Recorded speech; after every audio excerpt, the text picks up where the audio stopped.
And we're live. Chad, thank you so much for being here, man. My pleasure. Awesome, awesome. So before we get into it, I would like for you to tell everybody a bit more about yourself, what you do, and then we'll go from there. Yeah, for sure. My name's Chad Wittfeldt. I am the typical Midwest boy from Michigan, right? And that was kind of the destiny and the path that was set before me at a very young age. Grew up at a very, very young age working in a pretty affluent country club, and I realized very quickly the disparity between owning and operating things versus working for things. And from there, I became obtusely obsessed with owning and operating appreciation assets as well as cash flowing assets. And really that's what's created this eclectic journey of where I'm at today. Okay, that's awesome. I love that. And I want to dig into a bit of that backstory and working at the country club and seeing that affluence around you and how that influenced you. But before I do that, I would like a bit more detail on what you're doing today and what the work today looks like before we go back into kind of what created this. Yeah, for sure. It's so fun. I love that question because it's so dynamic because of the place that I'm at right now. I'm constantly surrounded with opportunity now, being in a place of liquidity and net worth where I can take advantage of new upcoming opportunities that might not necessarily been applicable in the past. So, real estate and crypto have been my big two that I've been very, very active in, not only on the appreciation side, but as well on the cash flow side. So had a pretty large Ethereum mining warehouse at one point, ran that for the better part of 2 years, done apartment deals, worked with real estate funds, and the list kind of goes on and on. However, the opportunity vehicles and the components that are in place of why I find them attractive are very linear. Yeah. Okay. And I'll ask you about the future as well and kind of what you foresee moving forward. So we'll cover all the different areas here. But let's go back to when you're younger and getting into that country club. What were some of the first impressions of seeing more affluent people, more wealthy people? Because I've had similar experiences as well, being around money and kind of feeling that influence. And what were some of the main takeaways? What were some of the main lessons? Yeah, I think the biggest one, just from a spiritual place, is the simple fact that money definitely does not buy you happiness, right? It affords you the opportunity to create more on your own accord, right? But I've met an endless amount of unhappy wealthy people, right? And I definitely can think back to many instances and examples of that. However, I think just the ability to not only be able to solve problems with money, right? When you're and I've struggled, I failed my first business at 23 and it left me penniless. And so I understand what it feels like to not be able to live in abundance. I definitely understand what that's like. And when you're in that mindset, in that place, of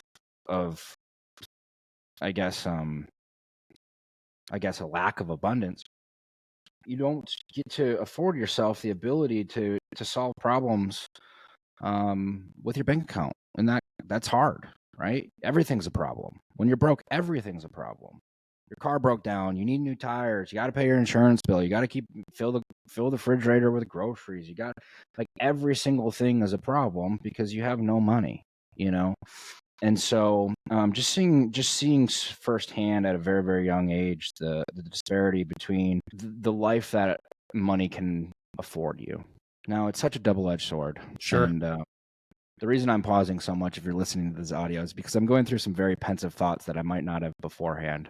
I think it's such a double-edged sword because it can cripple you. Like, if you don't have strong moral foundation, money can cripple you. If you do have a strong moral foundation, it can be a tool and a blessing. I just got such an intimate look at that at a very, very young age on both sides of the equations. I was bartending in this country club for the larger contingency of it all. And, there was really two types of people, right? Person A, he'd get done with his rounds of golf. He'd have like a beer and half a sandwich and some chili and hang out for a little bit. And, hey, guys, great hanging out with you. I'm going to go home, spend the evening with the wife and kids. Person B, he's drinking at that bar till he can't even walk out of the place. They both could be worth 10, 15, 20 million bucks. I don't know.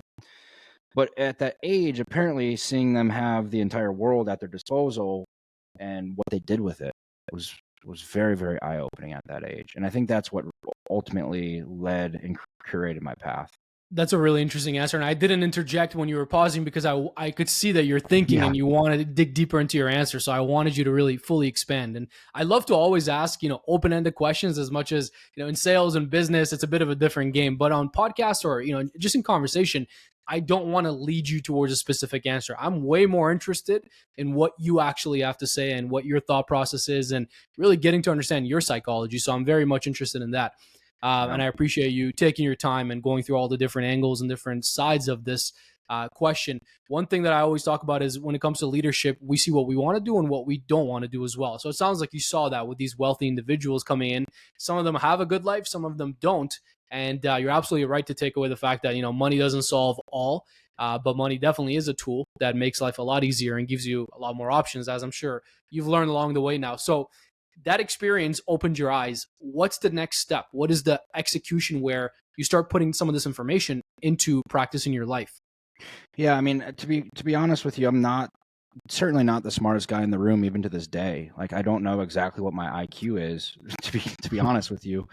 But Sure. I'll make jokes all the time. I'm just a dumb guy from Michigan, whatever, right? And so I'm not certainly not the smartest guy by any stretch of the imagination. And I say that specifically because, especially at that age, I was a very dumb kid. Mm. I knew enough. I had enough hustle. Luckily, my grandfather. I spent a lot of time with my grandfather, who passed away a handful of years ago. One thing he taught me was if you don't have work ethic, you won't become anything, right? So I at least had that, right? I wasn't necessarily the smartest kid. I wasn't necessarily always surrounded, with super entrepreneurial tendencies and things of that nature, where I just had business adequate. Very, very quickly out the gates. But I did have work ethic. And so the very first business I started wasn't really even a business. It was more of just a hustle, was doing landscaping. So I always had found ways to make money. For some reason, I still ended up in college. It's a longer story. Went through college. I was flipping electronics on eBay. Again, just another hustle, not a real business. And then get out of college, failed my first real business at 23. I put all of my liquidity into inventory. Company failed. Essentially, business partner robbed it blind. Essentially, just woke up one day penniless. And then now I'm like, okay, now I really need to figure this out because this sucks. However, I still needed to make some money to keep a roof over my head. So I started parking cars in downtown Denver as a valet, and met a young guy at a bike park, and we started to acquire apartments together, doing real estate syndications. That's where everything started to change. Buying a couple $1,000 of electronics and flipping it on eBay is one thing, but when you start to see the world in the millions, I think something rewired in my brain, and I started seeking out education at a much, much different level than I typically would.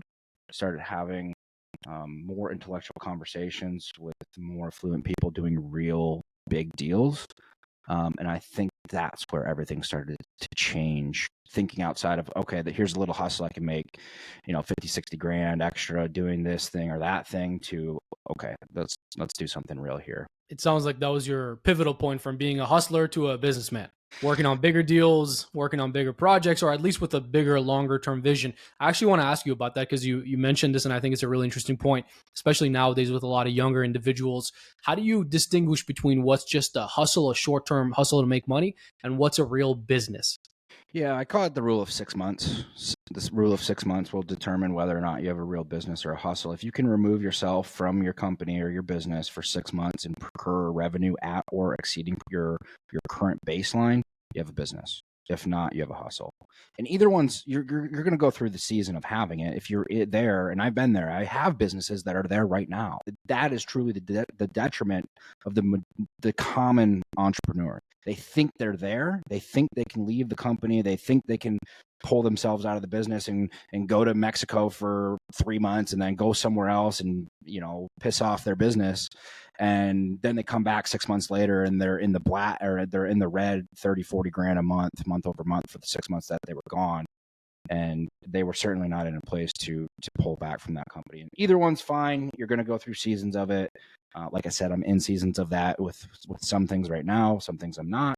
But just be professional enough, set your ego aside, by the way, to see where you're at in the cycle.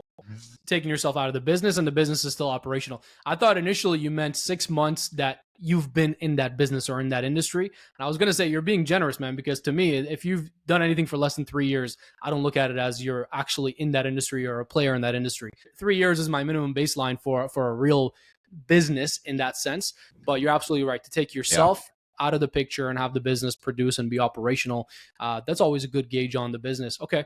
So let me ask you about your first big play in getting into real estate and apartments and things of that nature. For anybody who hasn't gotten into the real estate world or real estate space, but is interested, and I know we have a lot of business owners, entrepreneurs in our audience. So some of them are in real estate, some of them are interested in real estate. How do you go about making that adjustment or taking that first step? It can be a scary thing to get your first deal, to buy your first property. How do you make that transition? What was your experience? Yeah, my experience was pretty unconventional because we started, my very first deal was an 83 unit apartment building, you know. So that's not a very conventional way for the average person to get involved in real estate. However, for me, I had no money, no experience, no network, I had some skills, nothing like extraordinary at this time. So I had hustle, I brought hustle to the table and used that hustle to build skills, create leverage, create systems, create new knowledge, et cetera, that I could then go out and replicate the process. There's quite a lot to unpack there. So let me verbally process through this. Number one, first and foremost, understanding what do you have exposable that you can bring to the table, right? For some people it can be money. It can always be a passive investor. For some people, it can be sales skills. If you can sell, you can raise capital, you can find deals. For some people, it might be financial, data-driven underwriting, right? You can be an underwriter for a syndication team, whatever. There's so many different components on what your superpower is going to be that's going to open the door and get you a seat at the table. There are no free lunches, though. Despite the commonplace mentality, there's no free lunches at any of these tables. I promise you. So you have to bring something of value to the table. If you don't have anything, better go out and start working to create it. You better start finding something you're good at, or you're just not going to play. The contrary to that is it even right for you in the first place? Do you really want to sign up to be an operator? I think, the overwhelming majority of people, the answer is probably not. Right? Like, let me shed some light on this, guys. Like, I was parking cars as a valet to keep my bills paid while I was closing my first real estate deal. Closed my first deal, and it's not like the heavens opened and life just changed, right? Yeah, I got a very small acquisition check. It wasn't anything that was life-changing. And so there's a ton of ambiguity financially on your early stages and your early process of that. Whatever you end up, if you decided real estate is something you want to do, just understand the number one trap with it is going to be shiny objects strategy, right? That's with any business. It's with anything. With any like make money for yourself opportunity. So what 99% of people end up doing is they'll find some Facebook ad for a fix and flipping course, right? So they're like, I'm going to be a fix and flipper. They spend that next year going to every single fix and flip conference. They spend that next year going through 4 website iterations, 9 new logos, 6 different taglines, 9 different mission statements, all this random crap. They look back a year and a half later, and they never flipped a single deal. Why? Let's go look at the data. How many agents did you call and pick up the phone and start building a relationship so they would send you deals? How many hard money lenders did you pick up the phone and start to figure out what rates and what terms you were going to get? How many contractors did you vet to be your go-to guy when fix and flipping, right? So many people focus on the thing that don't even lead to the output in the first place. And then a year and a half later, fix and flipping doesn't work, dude. This market sucks. The interest rates, these contractors suck, everything under the sun, instead of looking inward at themselves into their inputs, not recurring the outputs that they should. And ultimately, a year and a half goes by. Oh, you know what, man? I'm going to go do Airbnb arbitrage. And then they just do the same thing over and over and over and over again. And so you see that time and time again as well. Yeah. So point being, it's not for everybody. That's okay. you know? So what I gathered from that is, one, you want to look at it and see if that's a game you want to play at all. If that's a game you want to play in and you see yourself committing to that path, then pursuing it. Then looking at what is it that you actually bring to the table. Is it money you're bringing? Is it skills? Is it experience, time, work ethic, whatever else? And then it sounds like the underlying pillar, because it's come up multiple times in the conversation already, is hustle and work ethic and volume, making the cold calls, getting in front of the right people, getting in front of the audience, all of that.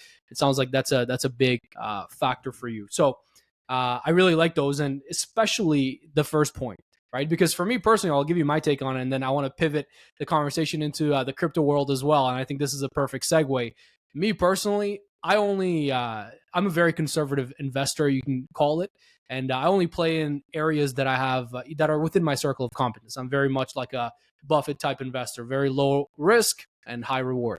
And I'm focused enough on my business and my ventures and my path that I don't have the time to go and learn an entirely new industry. And if it's not something that I foresee myself doing long term, then I'm just not going to commit to it at all. And when it comes to, for example, crypto, I've owned crypto in the past. I don't currently, because again, it's an area that I decided I don't see myself in, or it's not within my circle of competence. So I just don't play that game altogether.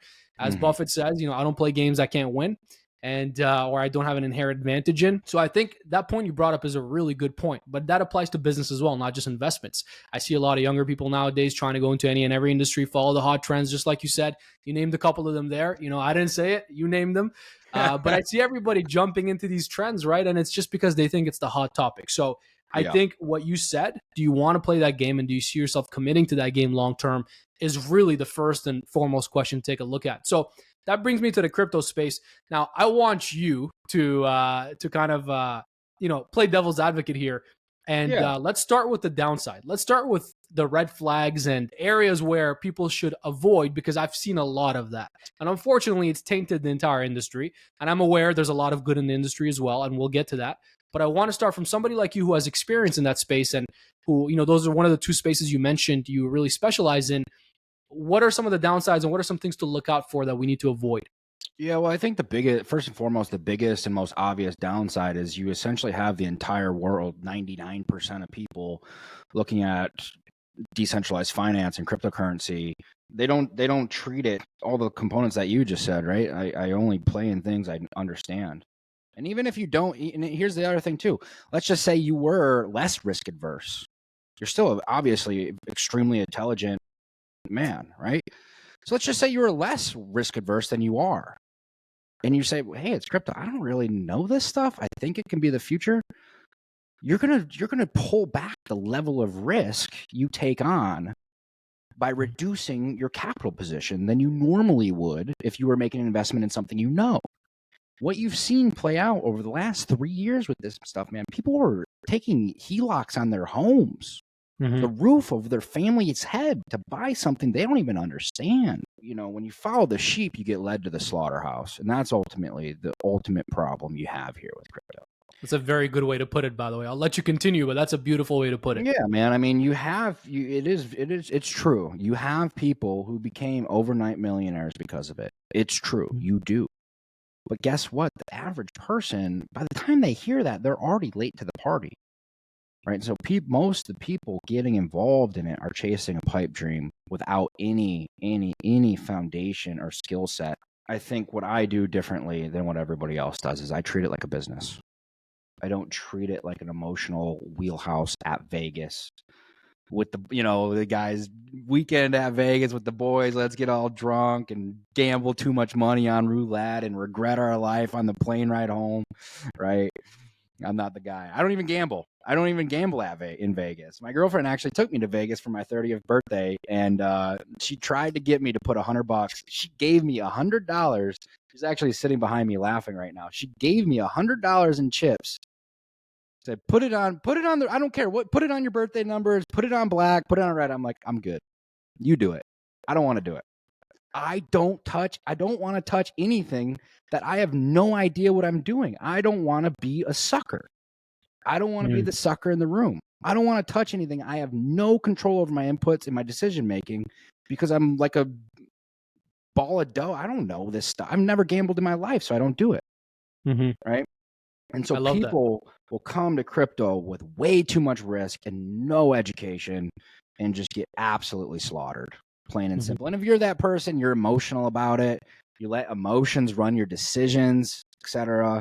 So I would just stay out personally. That's my recommendation. Yeah, I love that mentality. I think, I see a lot of red flags when it comes to the crypto space or whenever I'm in conversations with people in that space. But there's obviously, like you said, like yourself, a lot of legitimate people who are in that space and doing extremely well. But the clear sign here is you don't gamble, you don't like to gamble, and you don't look at it as gambling. I think this applies to whether it's trading stocks, whether it's all kinds of different areas where you're taking on leverage. And in the crypto space, last couple of years were a very, unique set of experiences that happen, a unique set of events that kind of were unprecedented, at least in our lifetimes, and all of that led together to create this craziness that took over the crypto world as just one of the areas that it really took over. So now let's look at the flip side. How is it that you do approach crypto? Or for anybody who's, I'm just genuinely curious because again, like I said, this isn't a space that I really study or that I specialize in. I'm just genuinely curious for a novice wanting to get involved and learn from the right sources and take the right approach. How would you recommend they do that? Yeah, I think it's twofold, right? Number one and first and foremost is having a strategy, right? You need to have a strategy that's going to be proven systematically to be profitable over X period of time.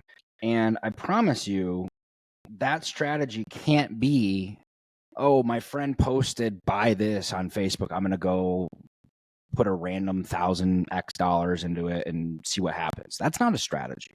Now, dollar cost averaging a percentage, it could be 2% of your post-tax income.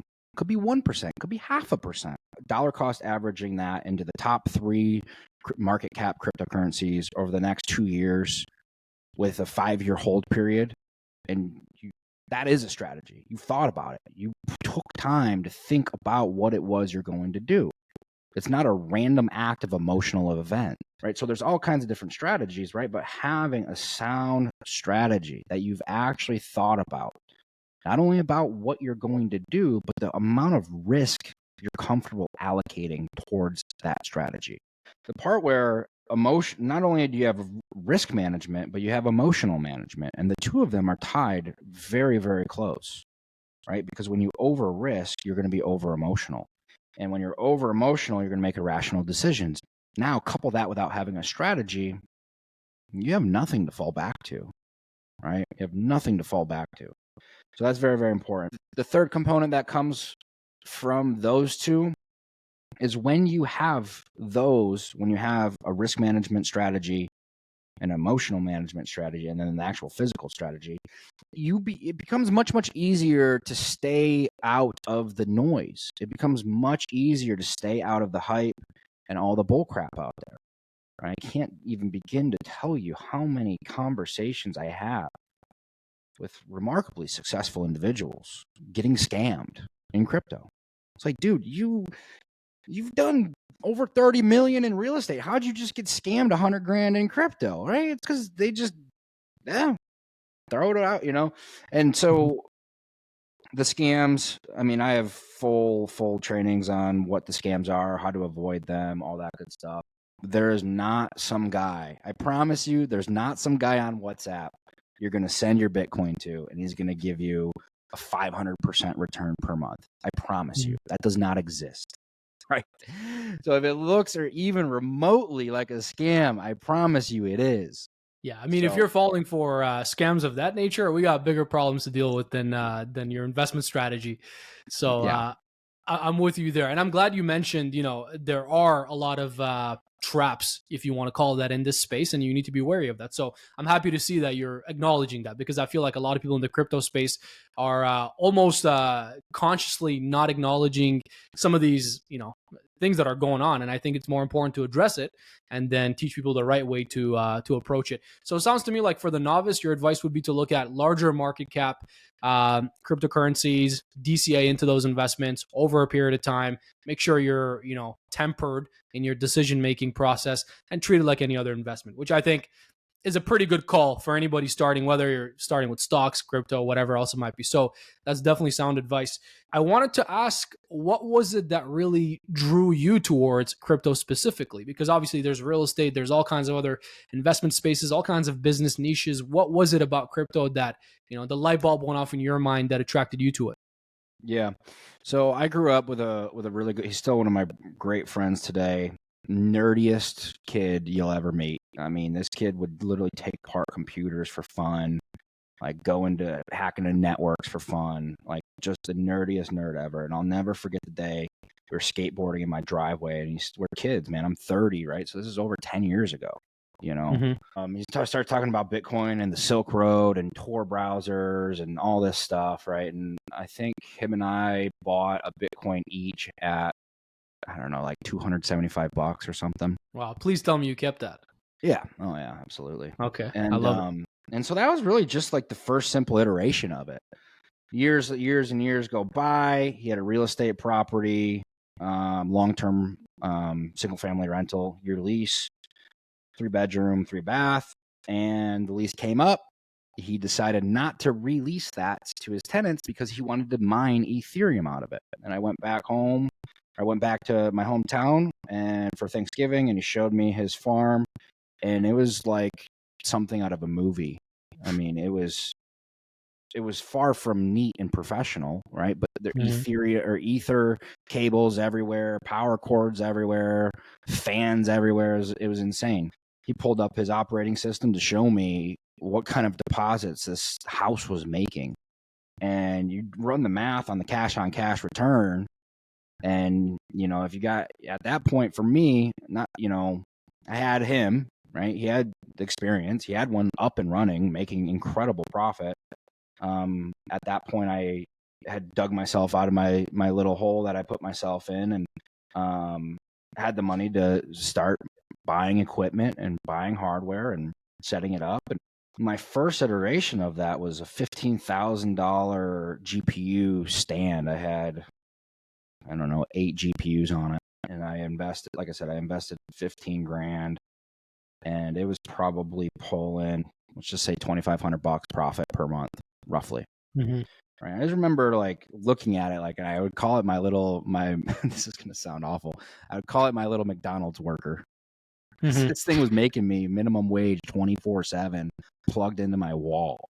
Right. And then from there, I started looking to buy more GPUs, found a guy who had a connection in China who was getting NVIDIA cards for a great price. Him and I started up a warehouse, and at the height of it, we were doing over 6 figures a month in Ethereum mining.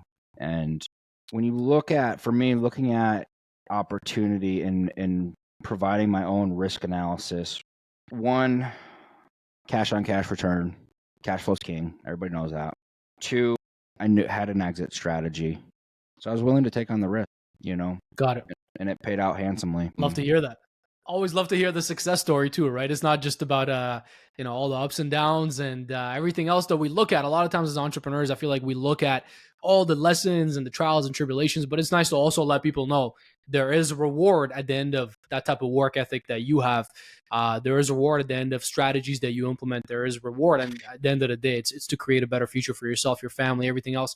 So I'm happy to hear that. That story you mentioned with your friend going and seeing all the cables everywhere and machines everywhere. This reminds me of a quick little funny story. I haven't thought about this in years, but you just made me think of this, so I wanted to share it with you.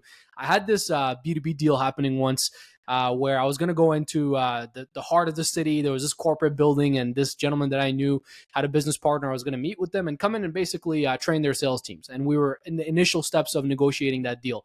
It was a bigger deal, so I was going in person and everything else. And I go in and we have our meeting. Everything was good. After the meeting, we're going to go grab like a lunch, early dinner type of thing. And the owner that I initially met with, and he was the closer person to me, he's like, you know what? I've been mining, crypto and everything else. You want me to show you what's happening? I'm like, sure. He opens his other door, and basically the entire other half of the office is all just machines, fans, cables everywhere. It's loud as hell. And it's pretty much exactly what he was doing. And I was impressed. I was looking at all the machinery, and I had no idea what's going on. I was like, tell me about all this. And he was sharing everything that he loved. And I could tell he was super passionate about that more passion came through talking about that than it did when we were talking about the business. So it was an interesting tell for me. And this guy was successful as well. He had all the accolades of a successful entrepreneur that you wanted to see. So it was a good proof of concept for me to see, okay, there are real legitimate people that I know in business who are also very much involved in the crypto space. I think that was another proof of concept for me. I mean, I guess to put an exclamation on all of this, right? For me, what comes to mind is the amount of opportunities of friends or acquaintances or whomever that come to me and start this business, invest in this, et cetera, et cetera. And the overwhelming majority of people don't spend any time financially modeling out their new opportunity. Finance is the language of business, right? And it should be at the cornerstone of your risk management, right? If you're not spending time and significant thought modeling out that opportunity, it's probably not even an opportunity, because you probably ain't shit for an operator, right? If you don't know your numbers or even your projections or what the opportunity could potentially do with constant variables, which don't exist in the real world, but just the simple fact that if you come to the table and you haven't even put that level of thought into it, you're not somebody I would ever want to work with, right? And I see that being the overwhelming majority of people wanting to become an operator, to become a business owner, etc. And look, you can't get around it, plain and simple. I agree with that. I came from the sales world, and in the sales world, at the very least, the basic numbers you need to know always are book, show, and close ratios. And I remember being, a young 16, 17, 18-year-old when I was doing sales. My first real career sales job was when I was 19. And I used to sit down every single night, regardless of how late I was in the office. Sometimes I was there till 1, 2 a.m. I was always the last one closing up and last one there. And, I had the key to the office. My general manager just gave it to me because he knew I'm going to be the last one there all the time. I was pretty much there 6 or 7 days a week. And end of each night, I would sit down and do all my numbers, my stats, my appointments, my book, show, close ratios for that day. Next morning, I'd come in and I have to look at the book again and go through all my numbers. And by the end of the week, by the end of the month, it was no surprise why I had the results that I had, right? So you're absolutely right. Knowing your numbers is extremely important for any operator. And that's what's missing for most people. I want to ask you an interesting question, because you're talking about risk management a lot. And what really fascinates me is human psychology. That's why I got into sales in the first place. That's why I was always so interested in business. And that's why I want to do this podcast as well, to have real conversations like this with people that I respect, that I see as high performers in their own areas, and dig into their psychology. You're talking about risk management in all these areas. How do you look at goals or targets or projections? Do you think super long term, like some individuals do, 10-year plans? Or do you think super short term, like 1 month, 3 month, 6 month, 12-month plans? How do you look at goals and targets in business in general? It's both. It's twofold. It's both, right? So short-term hunger, long-term patience. Like, I'm 30, I haven't even lived half my life. You know what I mean? How dare I not think about what I can accomplish in another 30 years? I'm already here, and I got here without this as my baseline, as my starting point. I didn't have this, knowledge and skills and network and, financial ability, et cetera. Right? So I feel like if you're not looking in that long term, you're doing yourself a massive, massive disservice. Now, on the short term, the lowest, anything under 6 months for me is just a to-do list. But yeah, short-term hunger, long-term patience. One of the worst things I did as a kid was, I thought at 23 I was going to have M's in the bank and freedom and and all this stuff. At the time I was a kid, I thought by 23 I would have that. I didn't. I was a dumb kid. I didn't have the skills. I didn't have the knowledge. I didn't have the resources. So I significantly overestimated based on what I had at my disposal. And that was an emotional process. I think what comes to mind for me is being humble at where you're at, regardless in the process, because there's always going to be somebody doing bigger, better things than you. And that's okay. If you come to that table not humble, your mind won't even necessarily be open and ready to receive their blessing of knowledge and experience, right? And I saw this little clip the other day. I was talking about a guy who was able to sit down with Warren Buffett for an hour, right? And he was telling his friends, I'm sitting down with Warren Buffett, man. I got over 100 questions I'm going to ask him. What happened at that lunch was he never got a chance to ask a single question. Why? because Warren asked him question after question and after question, very, very commonly with extraordinarily successful and high net worth people, because they understand the importance and they focused and prioritized the time spent with gaining knowledge from other people's experience instead of trying to prove their intelligence. I think at all the phases, 6 months, a decade, 20 years, 30 years, I think it's just that constant hunger for improvement and growth in all the facets of life. That's a great point. I love what you said about you haven't even lived half your life yet, and you have a long time span ahead of you. And the important note here is you started from zero to where you are today, but now you have all that information and knowledge and experience and capital and everything else working for you, and that's just going to compound over time. So your growth is going to be exponential. Growth is not going to be the same amount that you've grown from 0 to 30, and then from 30 to 40 or 30 to 60. It's going to be a lot more exponential than that. So I think that's a great point. And that Buffett story, I think I know who that is. And that's always the case. When you have somebody who's high level, who's intelligent, who's successful and confident in their own skin, they tend to be more conversational, ask more questions, be more interested in learning. And then whenever you come across somebody, I'm sure you've come across this in the business world as well, that's always trying to talk at you and have the last word in the conversation and prove their intelligence. You just know. And I think everybody else knows as well. It's pretty clear, even if you see it on a podcast or in a show or something, that they don't have that real experience. They're talking from a place of theory. They've read a book. They're just excited, and they're looking to show off here. But that's not real substance. One thing that I want to ask you about, though, is something that is common with all entrepreneurs, and I have this myself, which is they're extremely critical about themselves. So you mentioned, you're only 30, you're still young. But then there's the flip side of that, which is just, being hypercritical of yourself and looking at, we don't have all the time in the world either. We're not sure we're going to live to 100, right? We could, this could all be over tomorrow. Who knows? So it's maximizing the time that you have today and also being your own hardest critic. Do you have that as well? Is that a side that you have, or do you feel like that's not something that you consider at all? I've actually struggled with that for a large contingent of my life. However, as I've grown stronger in my faith and closer to God, I really don't suffer from that anymore. I really can accept and reason with every single blessing and every single challenge in my path, right? Because when I look at every single thing I've been through, every single thing I've accomplished, every challenge, every adversity, and I look at it, I wouldn't change it. I'm happy it happened. It shaped me into who I am. And so I truly believe that God puts challenges in front of me to not only help me curate as a stronger man on the other side, but also to test that I really am who I pray to be, right? And so when you're in that struggle, when you're in that place, when you want to reflect on yourself inwards in a critical area, I just turn to God, and I don't really struggle with that anymore. I'm glad I asked you that question because, again, it just goes to prove my point again. All high performers, entrepreneurs that I've met, people in my own network, good friends of mine, we all have the same thing in common. It seems to be a trait of high performers or competitive individuals, that they're always extremely critical themselves, very hard on themselves. I'm the same way, and I've learned how to channel it correctly now, where it's not a negative influence on me at all. But it was tough coming up, and when I was very young and accomplishing some of these metrics and numbers that I would write down for myself, every time I'd accomplish a goal, not only would I not celebrate and be happy, I would be extremely almost upset about everything, because I would think to myself, well, this was nothing. Didn't feel at all like I thought it would feel. It didn't change my life the way I thought it would.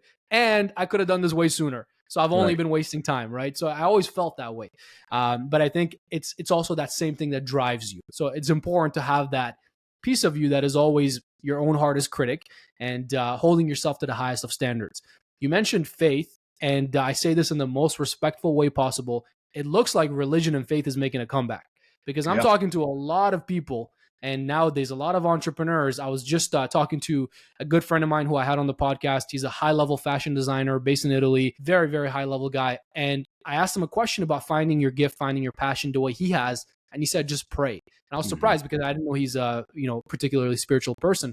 And we had that conversation around faith, and it's coming up more and more in all the conversations that I'm having. What has the role of faith been for you, and how has that structure or that moral scaffolding helped you in your life? Well, I think at the most basic foundational level, whether you believe in a God or not, I personally do, right?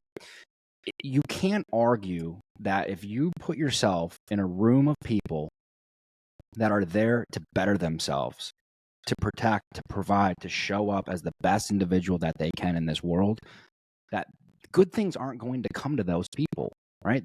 They're coming to a room together. We're going to treat people better. We're going to treat people with respect. We're going to work as hard as we can. We're going to do the right thing, right?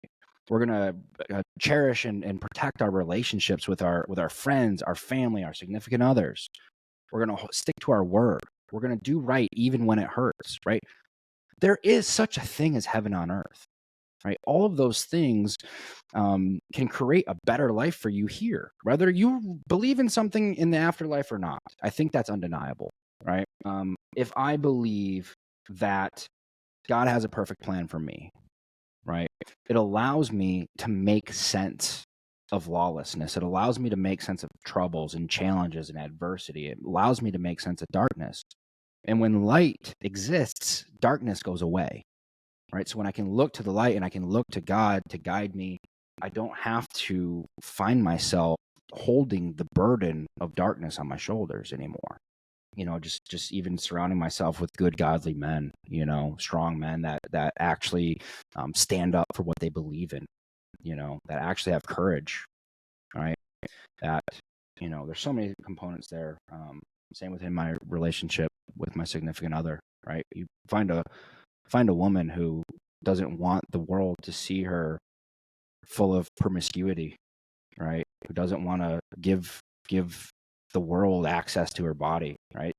All these components, she wants to serve you, honor you, love you, cherish you, because that's the godly way, right? There's so many different reasons and places where it's just made my life better.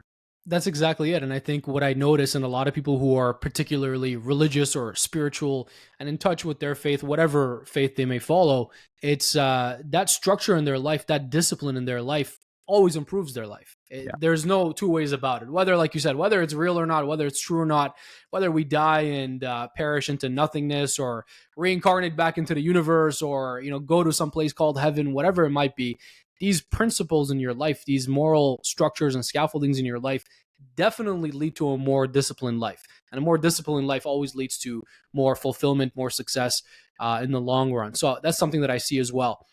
A follow-up quick question for you, and then I want to ask you a final question that I ask everybody on the show here. The follow-up question is, do you have any particular day-to-day practice or any ritual you could say, or reading scripture or something that keeps you in tune with your faith that you look at as like a day-to-day practice to ground yourself?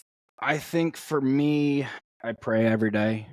I'm not necessarily one that holds things extremely strict and it needs to be at this exact time and before I do this, and this. It's just I just have a conversation with my God every day. I go to a men's Bible group every Tuesday. I don't miss it for the world. Being in a room full of godly men is extraordinarily powerful for me. But yeah, I just think turning to God for me, keep it pretty simple guy. So I love that. Yeah. That question was strictly for myself. I'm just always, super curious about people's routines, habits, structures, what they do to implement some of their belief systems. People ask me all the time how to network. This is a great example, right? Going to a Tuesday night meeting with a bunch of like-minded people to read scripture, to talk about these ideas, look at your core values and what you really prioritize in life and find circles and groups where people practice that same value. And that's how you network. That's how you expand your circle of influence with like-minded people. So I think you just illustrated that perfectly. A final question that I'll ask you, I ask everybody this, and I'm really excited to hear your answer. Knowing everything you know today, and again, we talked about it, you're still young, you got your entire life ahead of you, sure. But up to this point, knowing everything that you know today and the man that you are today, if you could go back to your younger self when you were just starting out, let's say that kid who was skateboarding in the garage, right? In front of the garage. And you could give yourself only one piece of advice. What would that be? humble yourself. Yeah. Yeah. So when I was working at that country club, at the age of 18, I probably started making 45, 50 grand a year at 18 years old. In Michigan, that's a grown man's salary.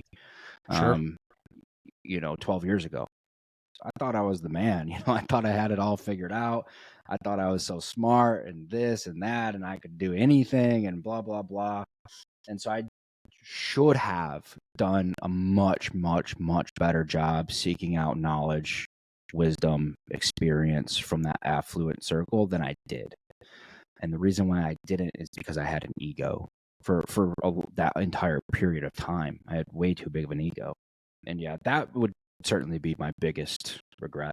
I love that. And I think that's great advice to any young person. That's definitely advice I needed to hear as well when I was young and hot-headed and getting into all kinds of altercations with people over sales or deals or whatever else. I think it's always important to humble yourself and just learn, open your eyes, open your ears, and zip your mouth and try to learn and absorb from your environment. So amazing advice, Chad. It's been a pleasure having you on here. Where can everybody find you, contact you, learn from you? Where should they go? Yeah, find me on social media at Chad Wittfeldt. Perfect. And we'll put all the links and everything in the show notes as well. Everybody can check you out. Again, thanks so much for your time today, man. My pleasure. Thanks for having me.